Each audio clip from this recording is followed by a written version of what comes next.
లక్ష్మీ అనంత పద్మనాభ స్వామినే నమః. అనంతానంతదేవేశ అనంత ఫలదాయక అనంత దుఃఖనాశాయ అనంతాయ నమో నమః.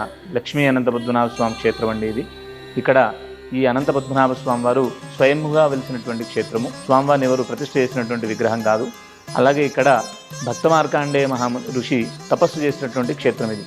14,000 సంవత్సరాలు ఆయన విష్ణుమూర్తి కొరకు తపస్సు చేస్తే విష్ణుమూర్తి కృష్ణావతారంలో దర్శనమిచ్చి ఆ మార్కాండేయ ఋషికి అడుగుతారు, నీకేం వరం కావాలి, ఎందుకు తపస్సు చేస్తున్నావు అంటే ఆ మార్కాండేయ ఋషి కోరుకుంటారు, మీరు ఇక్కడ అనంత పద్మనాభుడిగా సాలగ్రామ రూపంలో ఉండాలి అని చెప్పేసి.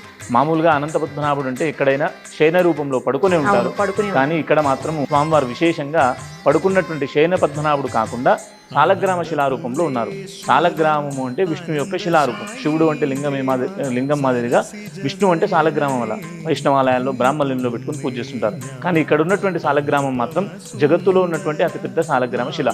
ఆ సాలగ్రామ శిలకే మొత్తం కూడా అలంకారం చేస్తాము. ఆ సాలగ్రామం పైన శంకు చక్రాలు అనంతంగా ఉన్నాయి, అంటే లెక్క పెట్టలేనట్టుగా ఉన్నాయి. కాబట్టి స్వామికి అనంతుడు, అనంత పద్మనాభుడు అనేటువంటి పేరు వచ్చింది. ఇక్కడ ఈ గుహ, ఈ గర్భాలయంలో ఉన్నటువంటి గర్భాలయం అంతా కూడా గుహలో ఉంటుంది. ఆ గుహలోనే భక్త మార్కాండేయుడు 14,000 సంవత్సరాలు తపస్సు చేస్తే ఘోరంగా ఆ స్వామివారి కృష్ణావతారంలో దర్శనమిచ్చి విష్ణుమూర్తి ఆ మార్కాండేయుడు కోరిక మేరకు ఇక్కడ సాలగ్రామ శిలారూపంలో